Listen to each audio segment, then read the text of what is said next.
Services, Dr. Pankaj Gupta.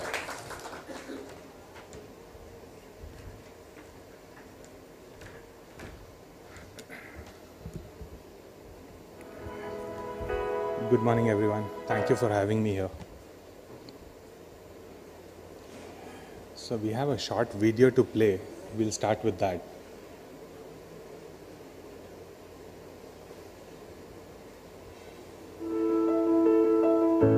In 2012, 5.5 crore helpless citizens in India were forced into poverty because of exorbitant healthcare-related expenses. Out of these, 3.5 crore fell below poverty line due to spending on medicines alone. India's healthcare sector is facing a major crisis, and the poorest of the poor are bearing the brunt. However, the ambitious National Health Policy 2017 brings with it the promise of a real and meaningful transformation in the healthcare landscape. The Government of India is now committed to fast-tracking initiatives aimed at ensuring health coverage for all. Given the scale and scope of this massive undertaking, it is a dream that can only be realized through the intervention of technology in the healthcare sector. Although it is commonly perceived that India is largely digitally illiterate, the facts paint a different picture. Today, we have one of the fastest growing online communities in the world.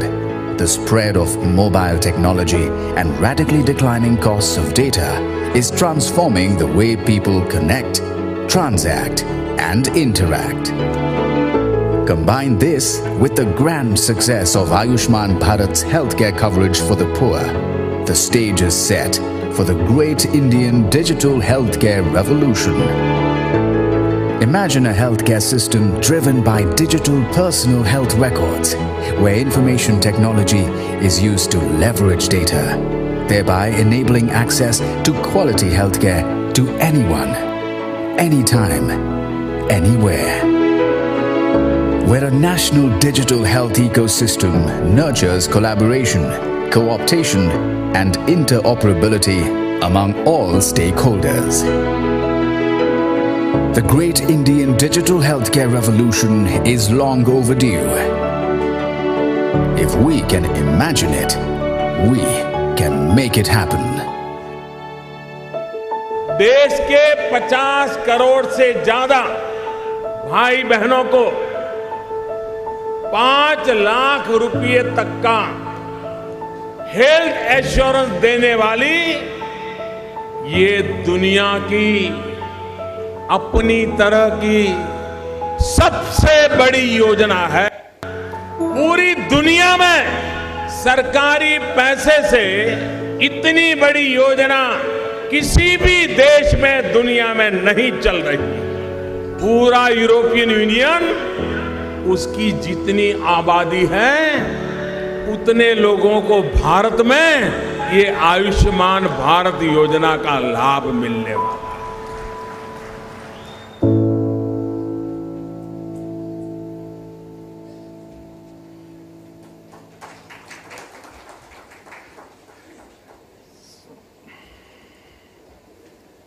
How do I get this on?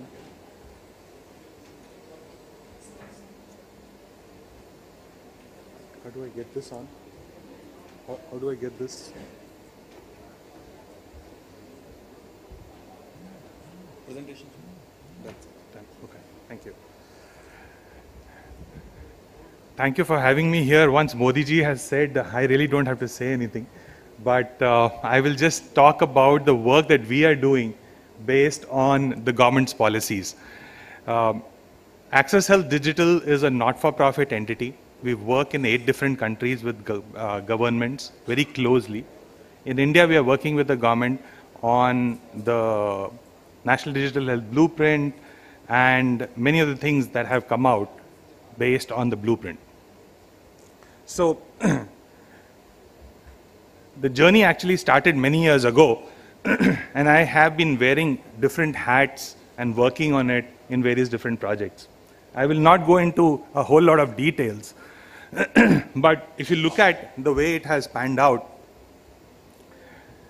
In 2013, the EHR standards came out, the metadata standards came out.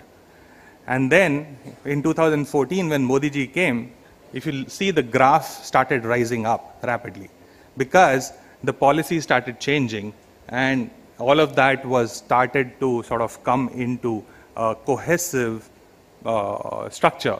That was the national health stack that sort of bundled everything together. And later on, in 2019, when we have the National Digital Health Blueprint coming out, it sort of amalgamates all the work in terms of the EHR standard, the metadata standard, the NIN, and so many other things that were done in the past. And it also lays an architecture framework for bringing all the different disparate systems together. Now, this is a turning point, and the turning point is because of Ayushman Bharat. Ayushman Bharat is a turning point because it provides a very large coverage to India's population, something that has never been seen before.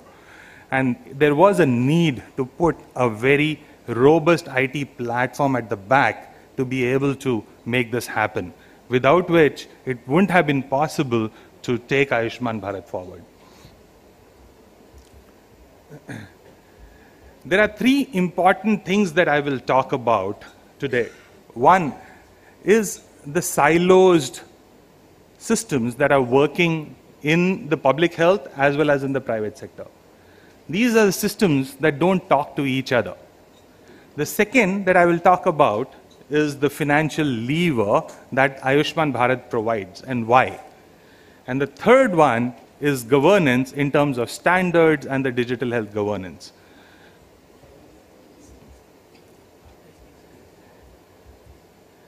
If you look at the systems that are out there, the public health systems have been there for a very long time and they don't talk to each other. Let me paint a picture.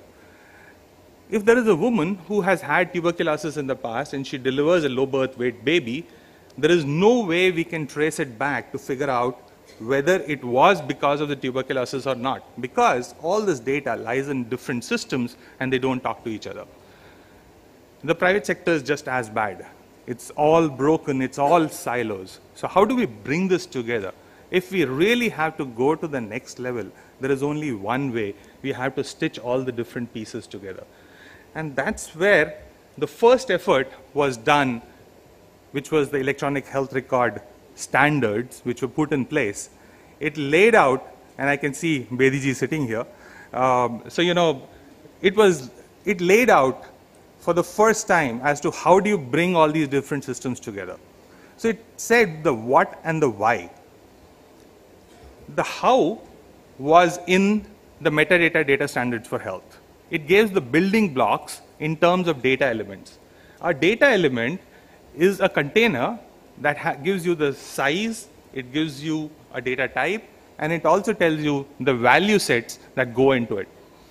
So if you see three different systems that are examples I've taken, for gender, you have male, female, trans, other. Another one will have 1, 2, 3, 4. Another one will have X, Y, Z. Now, when you map these systems, you don't know whether X is male or X is female, or in another system, whether 4 is trans or it is other. There is no way you can find out unless you have a health data dictionary to be able to map all of these different systems together.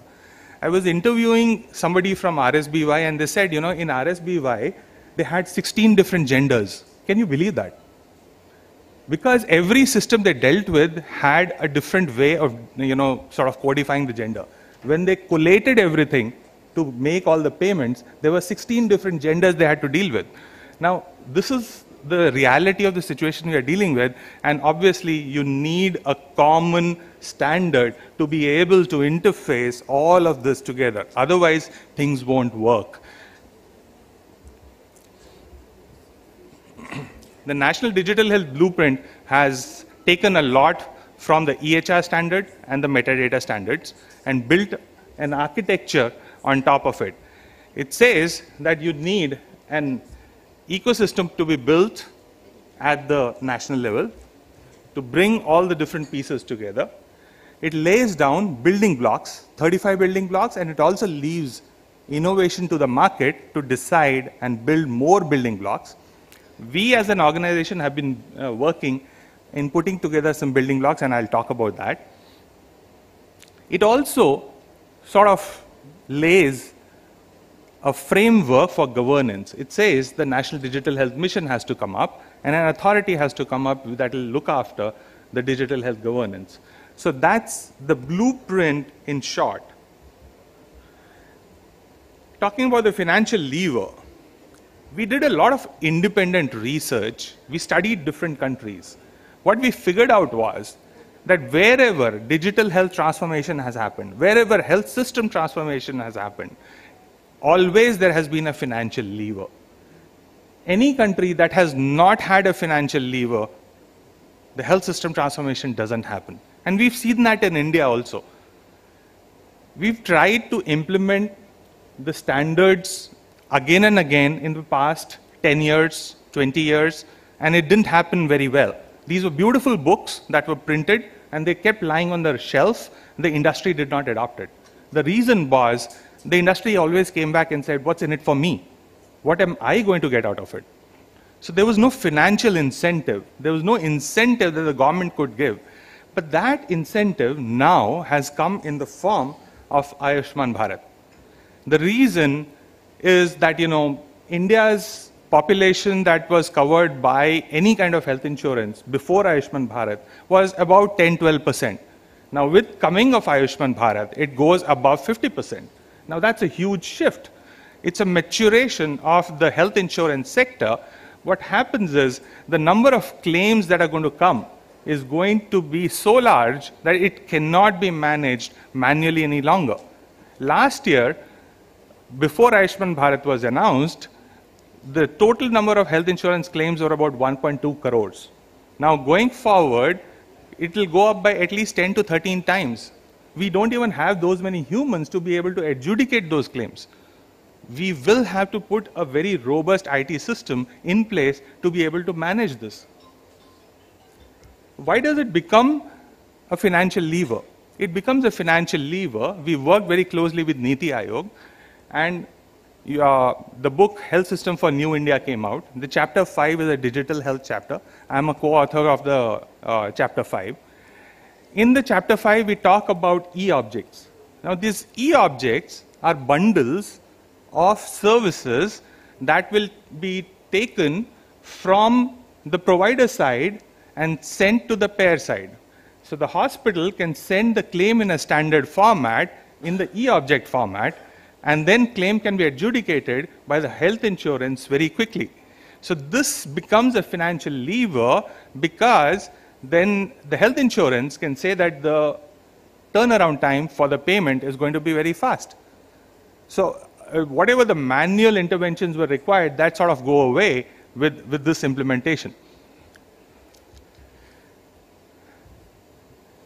We've been working with NHA very closely, and there's a joint committee, a joint working group that was created between NHA and IRDA that recognized these e-objects, and the report was published based on which the common health claim platform is going to come out.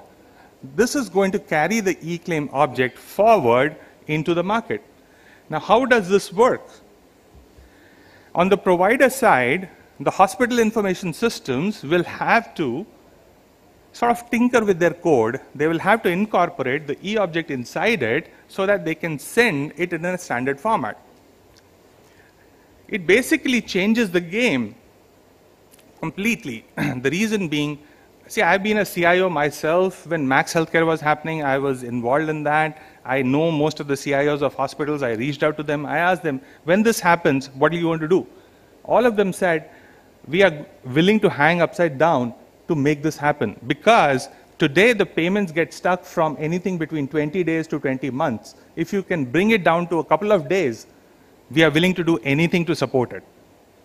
So that's the industry that is speaking. So we said, well, in that case, we need to do an accelerator program.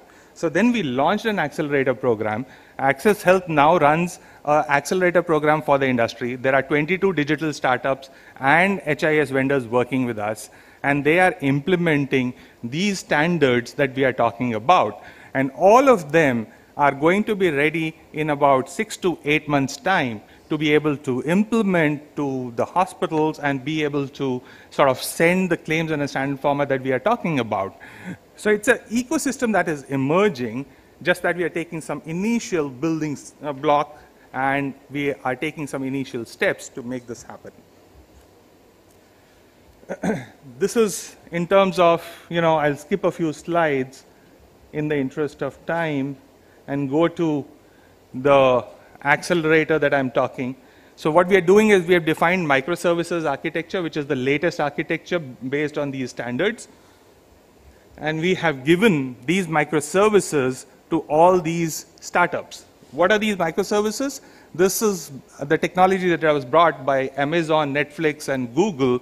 And these are very nimble, mobile-first applications. So you really don't have to design for enterprise class any longer. It is mobile-first. So this is what we've done already, and we have rolled it out to the vendors who are working with us. There are two options for them. They can either build it into their own system if they're building a new system, or they can build it as a bolt-on layer on top of an existing system, and they can make it compliant to the standards. We are working very closely with CDAC. CDAC is our partner for the EHR standards. And we are also working with NIC eHospital. We are working with PHFI and many other industry partners. So this is the first cohort that has been rolled out. We will be rolling out the next cohort also. For the first cohort, we also have Mumbai Angels who has joined us to support the products that implement the standards. So in brief, these are certain initial steps that will lead to building a healthcare ecosystem of future. And I'll stop at that. Thank you very much.